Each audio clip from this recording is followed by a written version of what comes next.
Que Dieu vous bénisse.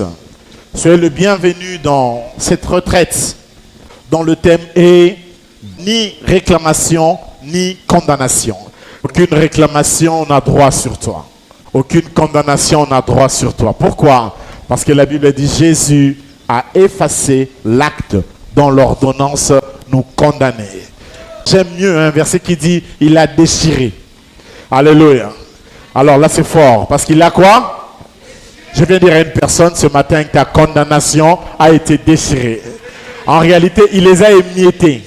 À Katango Miké, qu'on ne peut plus faire un puzzle pour le recomposer. Alors laisse-moi te dire que ton passé est passé. Les erreurs du passé sont dans le passé. Les fautes du passé sont dans le passé. Les réalités du passé sont dans le passé. Raison pour laquelle aucune donne du passé ne peut avoir de l'influence sur toi, dans ton futur, dans ton aujourd'hui. Parce que Jésus a effacé, il a déchiré. À Katango Miké. Bien aimé dans le Seigneur, nous sommes en train de parler ici sur briser les réclamations. Les choses qui peuvent arriver à réclamer la vie d'une personne. Et nous sommes au jour du tournoi des fesses d'Amine, ici. Dans ce tournoi, c'est Élie qui invite les prophètes de Baal à aller dans un challenge. Et nous sommes dans une période où il y a déjà le royaume du Nord en Israël, des fortes tensions. Et dans ces fortes tensions, il y a le royaume du Nord qui avait pour capitale Samarie. Et puis il y a le royaume du Sud qui avait pour capitale Jérusalem. Et avant que ne vienne la déportation par les Babyloniens et les Assyriens, Dieu a suscité des prophètes pour aller leur dire « Réconciliez-vous, entendez-vous, évitez ces divisions. Et si vous continuez avec ces divisions, le pire arrivera. » Après, ils ne vont pas entendre. Ils vont dans des guerres. Et dans ces guerres-là, ça va amener la déportation. Il va y avoir les 2 tribus qui étaient emmenées à Babylone, qui sont rentrées. Après, il va y avoir les 10 autres tribus qui ont été déportées par les Assyriens, qui ne sont jamais rentrées. On ne sait pas qu'est-ce qu'ils sont devenus par la suite de temps. Peut-être qu'ils ont été dans toute la planète de la terre, couvrir la terre, etc. Un jour, on parlera sur les 10 tribus, les 10 autres tribus perdues d'Israël, entre guillemets. Alléluia. Parce qu'après, l'histoire de la Bible va se développer avec les Judéens. Après le schisme, après la déportation, c'est ceux qui étaient à Babylone qui sont rentrés. Et en réalité, toute l'histoire que nous sommes en train de lire, après le livre de Rois, la suite de toutes les choses qui vont se faire, c'est ceux qui sont venus de qu'on appelle les Judéens, qui vont jusqu'à devenir des Juifs. C'est avec eux que l'histoire va se développer et que l'histoire va continuer. C'était ainsi. Et donc jusqu'à ce que nous ayons toute cette descendance, jusqu'après Malachie et le temps du silence de Dieu et toutes les choses qui vont venir se faire, la naissance de toutes ces influences des pharisiens, de tout ce qui va arriver, qui va naître au travers des scribes, etc. Et ça, c'est un peu l'histoire biblique d'Israël. Je reviens dans la pensée ici. Et donc Israël clochait de 2 côtés. Parfois, tantôt il servait Baal, tantôt il servait l'Éternel. Et Élie ne leur reproche pas d'avoir abandonné Dieu, non. Mais Élie les reproche plutôt d'avoir mélangé Dieu à quelqu'un d'autre. Et c'est ça toujours la nuance qu'il faut comprendre. Parce que des fois, les gens vont te dire, je prie le Seigneur, mais il y a toujours les beaux cocons. Les ancêtres sont là. Il ne faut pas rejeter les ancêtres. Alors, une des défenses aujourd'hui des dieux des Noirs, des gens qui pensent, qui véhiculent partout sur la terre, l'existence d'un Dieu uniquement pour les Noirs. Combien c'est absurde, je vous assure. Oh là là. Toute leur défense, c'est de vous dire que même les Juifs, ils prient leurs ancêtres. Abraham, tout justement, ils ne prient pas leurs ancêtres. Ils invoquent l'alliance de Dieu. C'est 2 choses tout à fait différentes. Alléluia. Souvent ils disent, vous nous avez emporté les dieux étrangers. Dieu est esprit. Dieu n'a pas de race. Il n'est ni noir, ni blanc, ni jaune, ni rouge. Eh bien, s'il faut qu'il y ait un Dieu pour le noir, un Dieu pour le rouge, un Dieu pour le jaune, Alors parmi les Noirs, il y a aussi beaucoup de différences. Il y a des Nilotiques, il y a des Bantous, il y a aussi des Pygmées. Les Pygmées vont aussi dire non, ça c'est notre Dieu, ça ce n'est qu'un Dieu pour les Pygmées. Voilà pour résoudre cette énigme que Dieu va dire à Moïse, moi, mon nom est l'Éternel, je suis. Notre Dieu et je suis. Pour les blancs, je suis. Pour les noirs, je suis. Pour les jaunes, je suis. Pour les Bayanzi, je suis. Pour les Basakata, je suis. Qui que tu sois, je suis est son nom. Donc ici, le conflit va s'installer entre Élie et les 400 prophètes de Baal. En réalité, nous sommes dans un grand conflit ici. Mais le conflit, il est quoi? Le conflit n'est pas politique. Élie n'est pas en train de chercher à devenir roi en Israël. Le conflit est un conflit religieux. C'est un conflit qui est spirituel. Nous sommes en train de parler de réclamations. Il faut bien suivre les choses que nous allons dire, que nous sommes en train de dire déjà ce matin.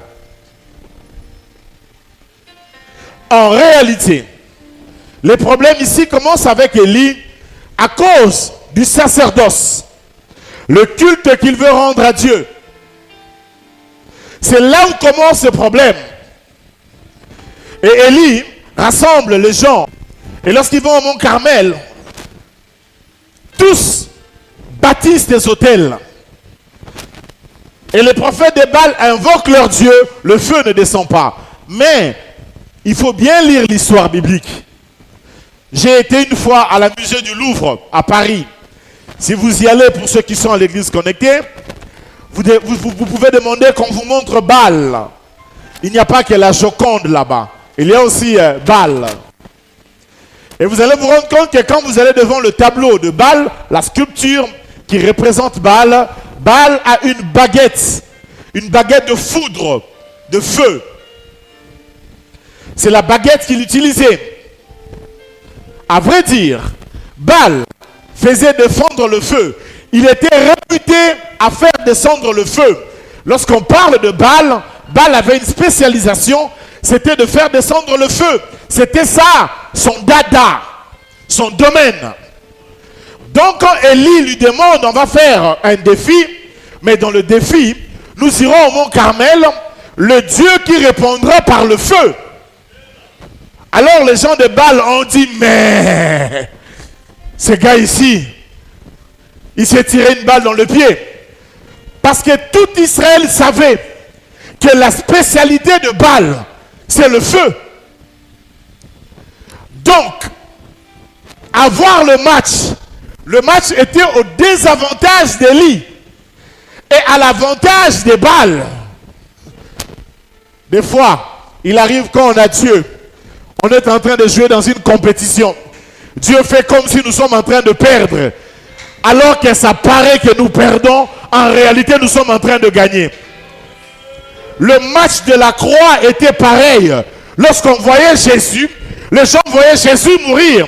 Ils disaient que c'était la fin. Et pourtant c'était le début et le commencement de ma délivrance, de ta bénédiction, de toutes les choses meilleures. Ah, si j'étais toi, j'allais donner un amen avec des acclamations.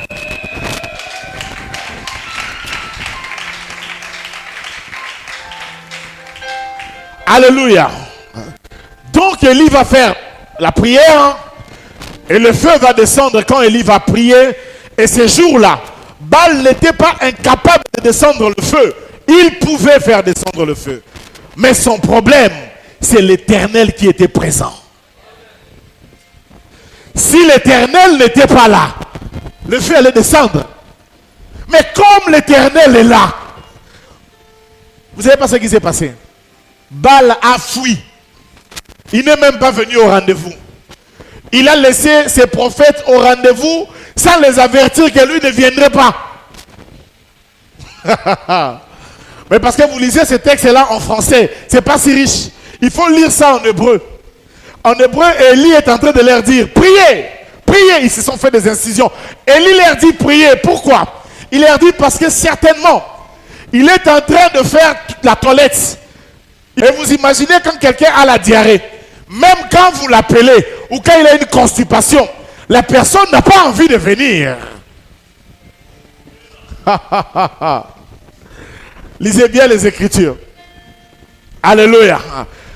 Il leur dit non, mais il est en train de faire sa toilette, il fait popo. Il ne viendra pas. Même si vous l'invoquez, il ne va pas arrêter de faire ce qu'il fait. Et Baal était absent. Mais je suis, il est là. Ce matin, je te dis qu'il est là. Il est là en dépit de tous les défis que tu as à relever dans la vie.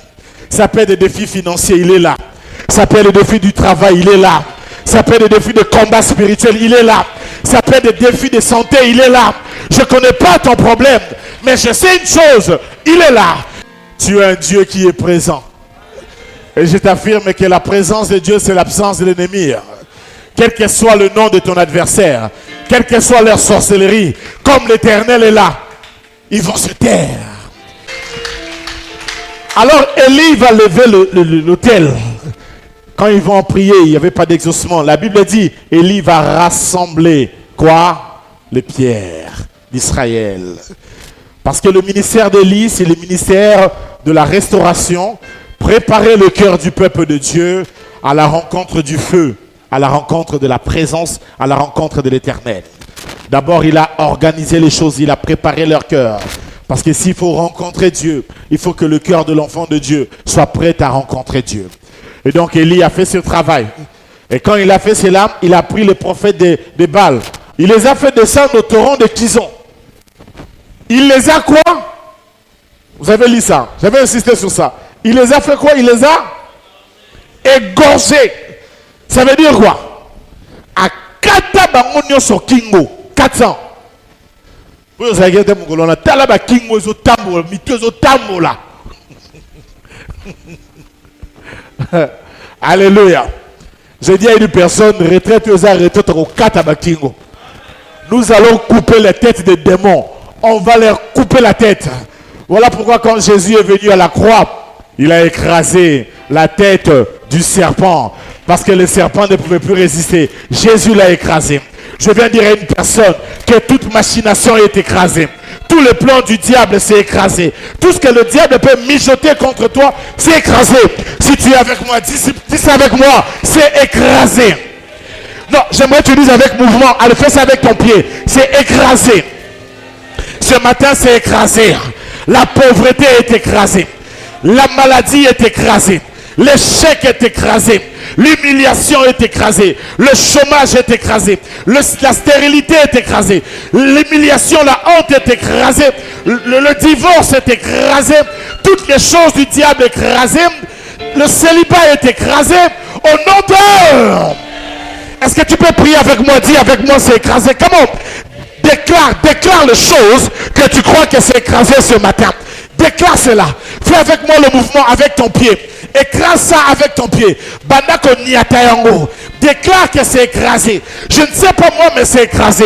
Même si tu es en ligne, j'aimerais que tu le fasses avec moi. Avec ton talon, écrase.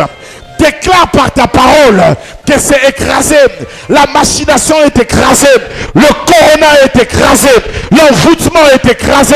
La honte est écrasée. L'échec est écrasé. La mort est écrasée. L'humiliation est écrasée. L'envoûtement de famille est écrasé. Toutes les choses semblables sont écrasées. Au nom de Jésus de Nazareth. Quelqu'un peut acclamer pour la gloire de Dieu. Toutes ces choses sont écrasées.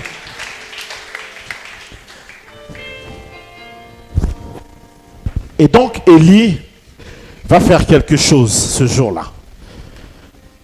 Il va prier, le feu est descendu. Il écrase, il coupe la tête. Est-ce que je peux avancer? Quand Élie a tué les prophètes de Baal, Jézabel, qui était une fille étrangère, que Akab, qui était un enfant des Juifs qui avait épousé, d'Israël qui avait épousé, et tout, et Jézabel se fâche. Parce que c'était ses prophètes. On a tué ces prophètes. Jézabel a dit, on l'a lu dans le texte, qu'elle va faire pareil. De la même manière que Élie a coupé la tête de ses prophètes, elle aussi, elle veut faire quoi? Elle veut couper la tête d'Élie. Elle a envoyé un message à Élie, Tokato Kingo. Ah, quand Élie a entendu ça, Élie en a tamboulé ça. On ne l'a plus vu. jusqu'à ce que Dieu l'a enlevé, parce qu'Élie était enlevé. N'est-ce pas? Mais cette puissance de réclamation que Jézabel avait lancée était restée sur terre, en train de rechercher Élie. Mais Jézabel n'était plus. Mais l'esprit qui était lâché était là, en train de le rechercher. Alors qu'Élie est parti, Élie est enlevé. Et selon Malachie, dans Malachie, le prophète prophétise, il dit, Élie reviendra. Donc Élie devait revenir. Alors, il va se faire qu'avant que Jésus ne vienne, Élie est revenu, toujours dans sa mission, de préparer le cœur des enfants de Dieu à la rencontre de la gloire de Dieu. Et dans Matthieu que nous avons lu clairement 11, 13 et 14, et Matthieu 9, 11 à 13, c'est Jésus qui dit, ce n'est pas un apôtre, Jésus dit que Jean-Baptiste était le Élie qui devait faire quoi? Qui devait revenir. Il le dit clairement que c'est lui. Mais pourquoi aller trouver Branham, dont Jésus avait menti? Si c'est Branham, alors il se conseille. Non mais soyons sérieux. Le Seigneur a dit, très important pour moi ici, Marc 9, 11 à 13, Matthieu 11, 14, associons ça à ça. Jean-Baptiste, c'est lui qui était le Élie qui devait venir. Or, il y avait une réclamation sur Élie. Jézabel l'avait réclamé. Jézabel, c'est la puissance de la séduction. C'est la puissance de l'ennemi, la puissance du ténèbre. Jézabel, c'est le sacerdoce de Baal. Alléluia. Or, si vous étudiez Baal, vous allez vous rendre compte que le symbole de Baal, c'est un croissant de lune. Et vous devez vous poser la question, pourquoi Baal est-il représenté par un croissant de lune? Je boucle la boucle. Alléluia. Bien-aimé dans le Seigneur. Donc, quand Élie est revenu, sous forme de Jean-Baptiste, ce n'est pas le corps d'Élie qui est revenu, mais c'est l'esprit d'Élie qui était en lui, qui avait pour rôle de préparer le cœur du peuple de Dieu, de le ramener à la rencontre de l'époux qui était Jésus. Voilà pourquoi Jean-Baptiste, il n'était pas le Messie, mais il était la voix de celui qui crie, préparez le chemin du Seigneur. Mais quand Jean-Baptiste va venir, lui dont Jésus parle comme étant Élie, qu'est-ce qui va lui arriver? Parce qu'il avait aussi des prédications un peu carottes. Un jour, la fille a dansé et lui est venu, il a fait la remarque au chef en lui disant que toi, tu prends la femme comme ça. Et puis on va demander curieusement. Le gars pose à la fille, qu'est-ce que tu veux que je puisse te donner? La fille se renseigne auprès de sa maman. La maman dit, va lui dire, je veux la tête de Jean-Baptiste sur un plateau.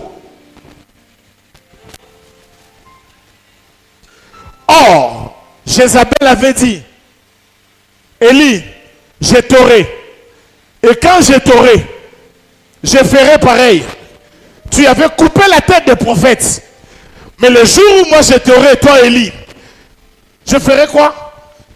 Je te couperai la tête. Mais le jour où Élie revient, sous forme de Jean-Baptiste, il pouvait mourir d'une belle mort. Pourquoi la mort de Jean-Baptiste, qui est le retour de l'esprit d'Élie sur la terre, devait-il finir de cette manière? Le diable n'est pas quelqu'un qui lâche l'affaire facilement. Je vais répéter ça. Le diable n'est pas quelqu'un qui lâche l'affaire facilement.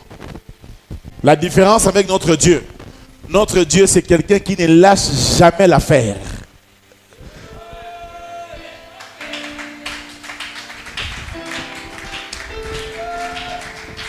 Alléluia. Je sais que ça peut t'inquiéter, comment cela pouvait-il se faire? Jean-Baptiste est le prophète de l'aurore. Ça veut dire qu'il est entre le temps de la loi et le temps de la grâce. C'est ça l'aurore. On est entre la nuit et le matin. Jésus, c'est le matin. Mais on n'est pas encore dans le matin quand il y a encore Jean-Baptiste. Il est au milieu. Et qu'est-ce qui va se faire? Comme le sang de l'agneau n'avait pas encore été coulé, cette réclamation-là avait encore sa raison d'être. Alléluia. Mais si le sang de Jésus avait coulé, cette réclamation-là n'allait pas pouvoir tenir. Dans tout le monde spirituel, il n'y a pas d'équivalent au sang de Jésus. Il n'y en a pas. Est-ce que je peux dire quelque chose à quelqu'un ce matin? Donc si nous rentrons dans notre pensée, nous comprenons une chose. Il y a deux sacerdoces qui se battent. Et l'un des sacerdoces lance un défi. On égorge le prophète de Baal. Et depuis lors, l'esprit de Jézabel, pourquoi Jean-Baptiste devait mourir d'entre les mains d'une femme, alors qu'Élie aussi était recherché par une femme? Pourquoi Jean-Baptiste devait mourir décapité, alors que tout le défi c'était ça, les décapiter, enlever sa tête? Mais alors, suivez pour commencer à atterrir petit à petit. La plus grande réalité qu'il faut commencer à comprendre avec les réclamations, c'est que les réclamations, c'est d'abord, et ça c'est notre premier point, c'est d'abord une affaire de sacerdoce. C'est une affaire de culte. Les réclamations, c'est un sacerdoce.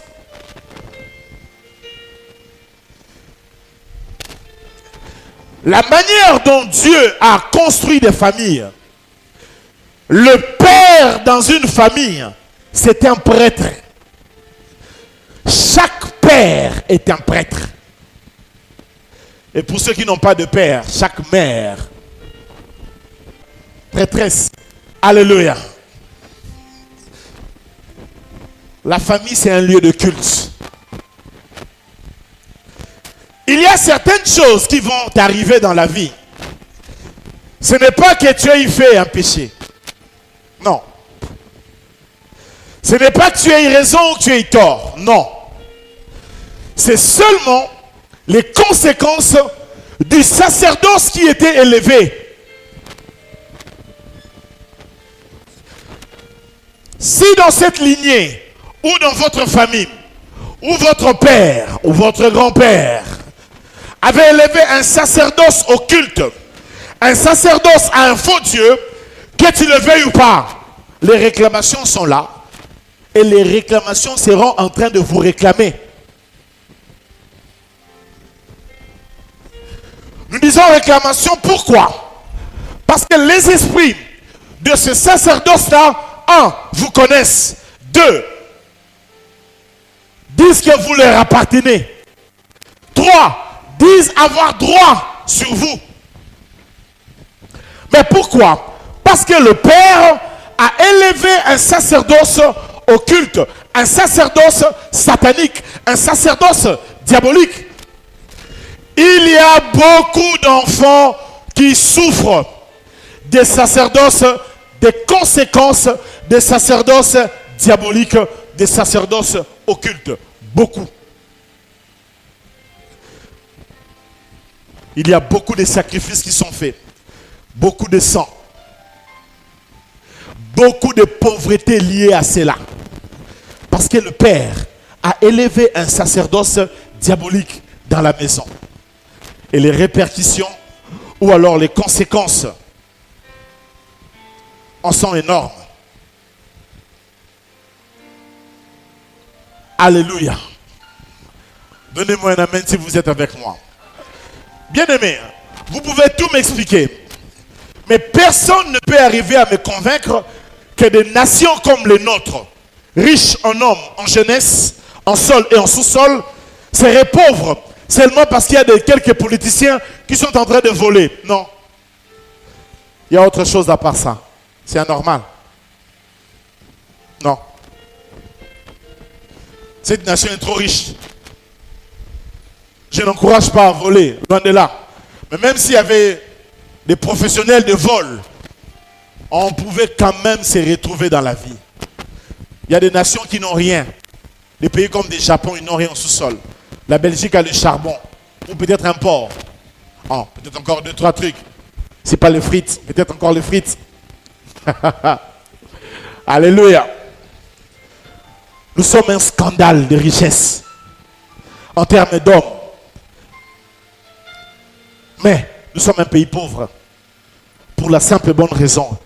Les gens des esprits, des sacerdoces qui étaient élevés dans cette nation par des dignitaires, autrefois, c'était des sacerdoces diaboliques. Alléluia. C'était très diabolique. Et c'est ce qui amène ce genre de conséquences et ce genre de répercussions dans la vie d'une personne, dans la vie des gens.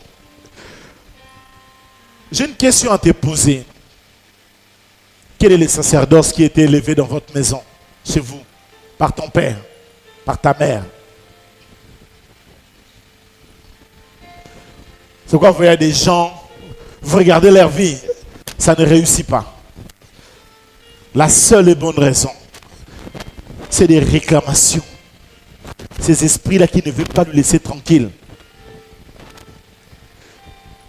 Parce qu'il y a de ces enfants qui ont été dédiés.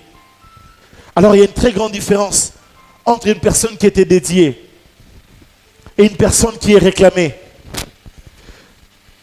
Parce que les réclamations, c'est un principe qui est général. Les autres qui pétaient. Après, dans la dédicace, il peut y avoir des spécificités ou des particularités. Mais, là où il y a réclamation, c'est général. Ça veut dire que votre père, qui était trop saint, évidemment, lorsqu'il a touché à des choses, il y a des esprits qui vont se réveiller et qui vont déranger toute sa lignée. Que Dieu vous fasse grâce. Alléluia. Avec toutes ces réalités, surtout ici en Afrique, des chefs de famille. On vous dit que dans votre famille, il y a un chef. Il est chef de quoi? Oh, qui est le chef de famille? Non, c'est l'oncle tel qui est le chef de famille. Ok, mais il est chef de quoi? Parce que quand on parle d'un chef, il y a des intronisations normales et anormales, du jour comme de la nuit. Et il y a des gens qui vivent sous des familles comme ça, où tu entends quelqu'un est chef. Ok, tant mieux, s'il est chef, parce qu'il est humainement chef, ok, peut-être qu'il est le plus âgé. Mais s'il est spirituellement chef, il n'a pas droit d'être ton chef.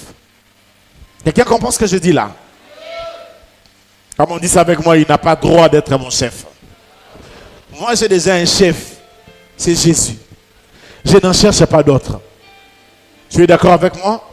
Tu peux acclamer un peu pour la gloire de Dieu.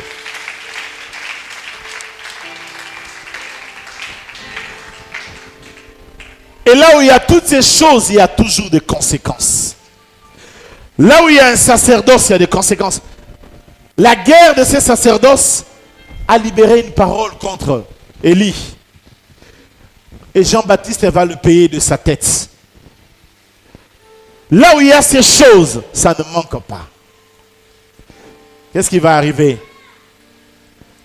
Vous allez voir qu'il y a ce qu'on appelle des réclamations parfois de sorcellerie consciente.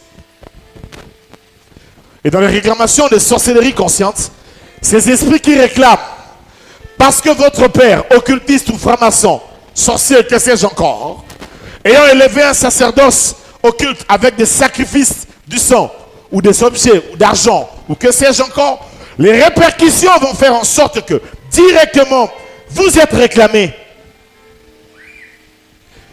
Il y a des gens qui vont, quand ils vont mettre des enfants au monde, il y a de ces enfants, oyo, Pour ne pas passer qui n'okezara facile. Bon, forcété. Bah, mekiega moukie et quotidien. Mais ça, bah, na mousso ata ba lié qui n'oki 100 fois. Et si bate. Et koko tate. Et de dara. Et koko tate. Là où il y avait déjà des réclamations de sorcellerie, amener quelqu'un dans la sorcellerie, ça devient très facile. Voilà pourquoi il va s'installer parfois dans certaines familles des sorcelleries des royaumes. Donc quand l'enfant naît, l'enfant a la chose avec elle. Maintenant, quand tu épouses un monsieur comme ça, ou une fille comme ça, qui a déjà cette réclamation en elle, quand vous allez avoir votre enfant, la sorcellerie va entrer. Parce qu'il y a une réclamation qui réclame. En réalité, ces esprits disent, Kazaya Bango. D'où voilà l'importance de dédicacer ou de présenter les enfants.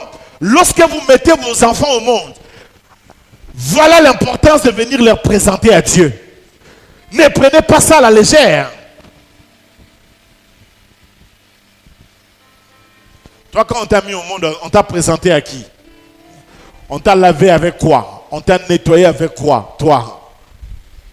C'était pour te donner de la protection, de la force. On t'a présenté aux démons, à la merci des démons. Alléluia. Donnez-moi un amen si vous êtes avec moi. Il y a des réclamations de sorcellerie inconsciente. Comment est-ce qu'un enfant, une personne peut être grande personne, mais inconsciemment sorcier? Parce qu'on lui réclame. Raison pour laquelle les gens, quand ils dorment, balota kayoka kamabe. Yo mo so la muko bino de gamute. Mais yo mo na mutu muso des États-Unis à l'autre yo mabe. Mutu mo abengo en Afrique à l'autre yo mabe. Tin Afghanistan, ba l'autre ga mabe.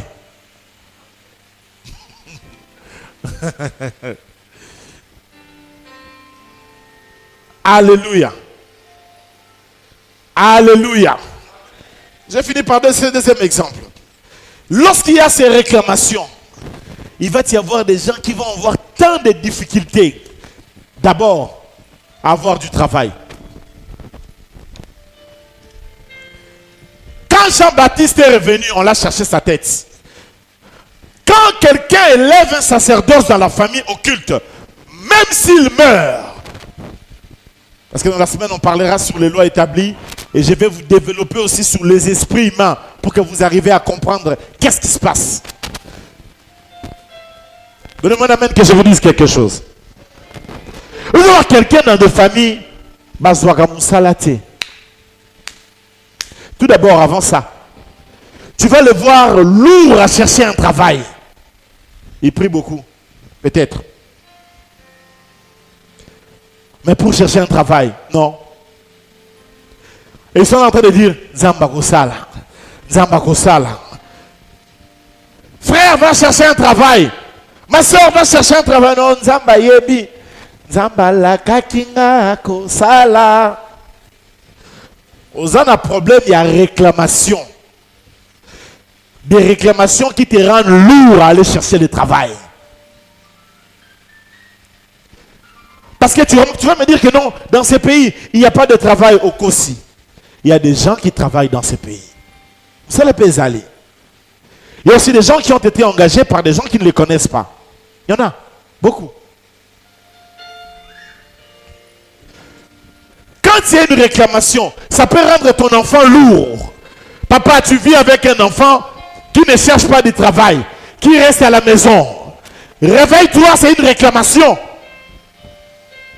Ça le réclame. Ça ne veut pas qu'il progresse. Ça ne veut pas qu'il évolue. Ça ne veut pas qu'il prospère. Et ça le retient.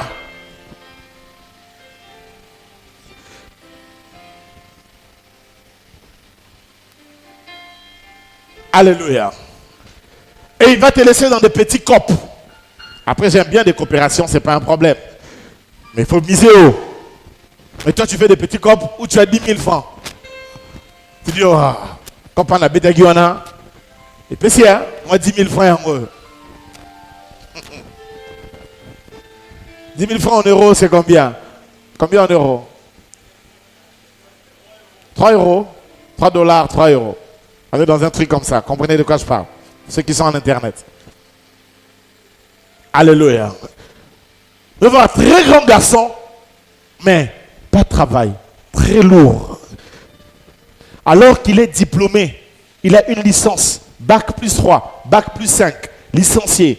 L'autre, on appelle ça encore comment? Gradué.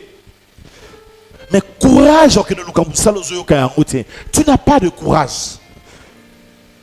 Je vais finir par ici. Parce que demain, on aura pas mal de choses.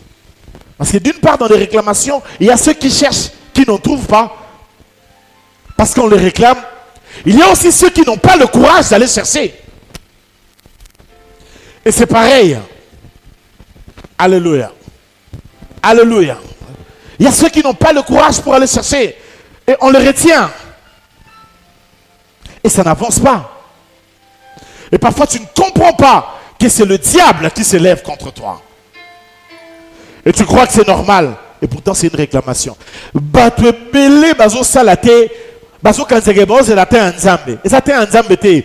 Et sa puissance et la réclamation des okangayo. Ou avancé. Maintenant, tu as eu ces diplômes-là, ça sert à quoi? Au petit bout, on a licencié. On a licencié dans le Congo, combien? Batumsu ba kufati a commis coco. A salaga chômeur. Tu as besoin de la prière. Dis avec moi, les choses doivent changer. Je n'entends pas très bien. Dis ça très bien, les choses doivent changer. Il faut changer. Il faut que les choses changent. Et Dieu veut que ta vie change. Dieu veut que ta situation change. Mais pour que ça change, nous allons briser les réclamations. J'ai trop de choses à vous dire. Mais pour ce matin, je préfère m'arrêter ici. Que Dieu bénisse sa parole.